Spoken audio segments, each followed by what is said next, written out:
We're joined right now on RealAgriculture.com by Jeff Nielsen. He is, former District 2 board member with the Canadian Wheat Board. Welcome today, Jeff. Hey, good morning, Sean. Well, Jeff, CWB board members are dropping like flies here. You're the second board member to step down within a week. Explain why are you stepping down from the board? I took a few days to sit back and just listen to a lot of the comments from our last Tuesday's board meeting where the board decided to go ahead with a legal challenge. And I talked to a lot of producers, and I find it funny, I talked to more producers outside of District 2 than in District 2.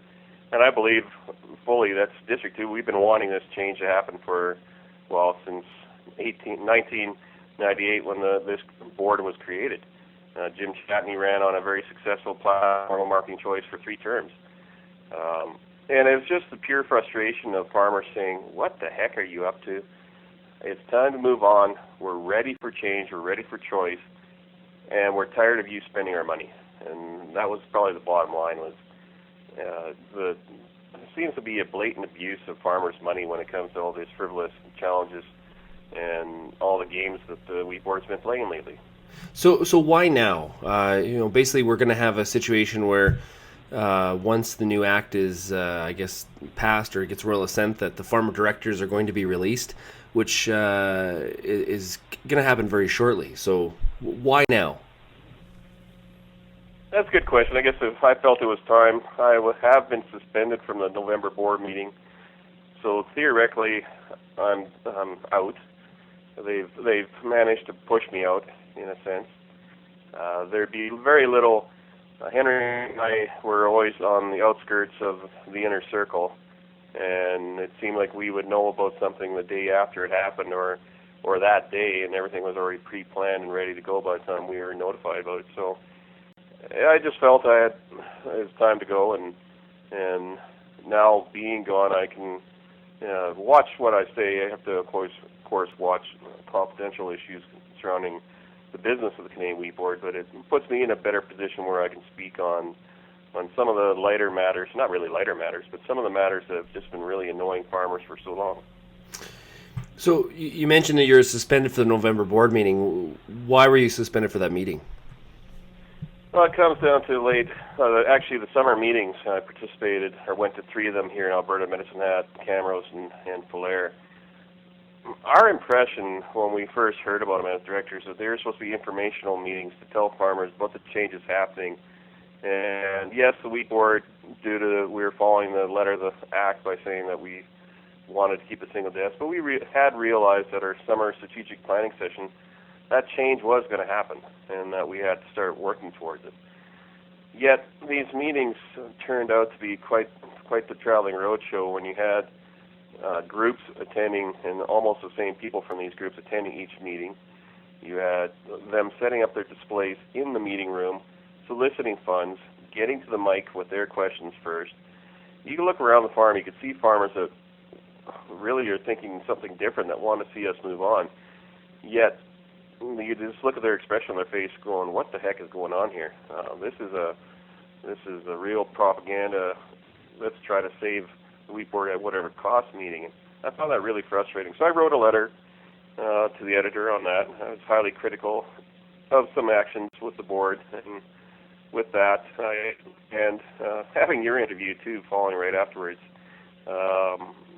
they took exception to some comments. And they, under our code of conduct, you can be sanctioned for if you say something against a fellow director that's inappropriate, or if you slander the corporation, then you can receive some disciplinary actions. I did not slander any of my fellow directors, and I do not believe I said anything harmful to the words corporation. I fully believe in the people that work for the Canadian Wheat Board and the ability they have in moving forward. So it was their opinion that I said some off comments, and for that they suspended me. So Jeff, what do you think the board should do next? Like, we've got royal assent realistically coming here soon. What do you think are some of the next steps? What would you like to see?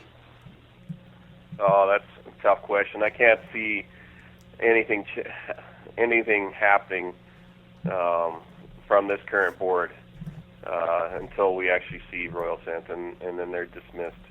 It's unfortunate. As I mentioned earlier in the conversation, we had an opportunity way back early summer to really start working for the future and for farmers. I'd like to see this bill pass as quickly as possible.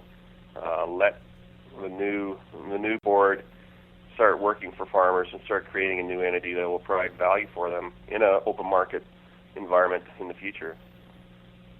A lot of farmers are looking at the legal action that's going back and forth between the Western wheat growers now and the wheat board suing the government, and it just seems like now who's winning is the lawyers. It appears that this is going to get uglier before it gets any nicer. That's the real unfortunate part. It has really pitted a lot of farmers against their neighbors. There are two very strong sides of this, but you also have a very large center core that just want to run their business to the best of their abilities. And if the Canadian Wheat Board can provide a marketing environment for that, they'll use it.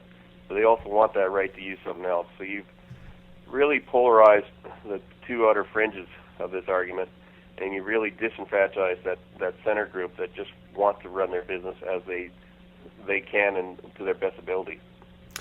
Okay, Jeff. Well, thank you very much for joining us today, and we will talk to you again soon. Well, thanks, Sean.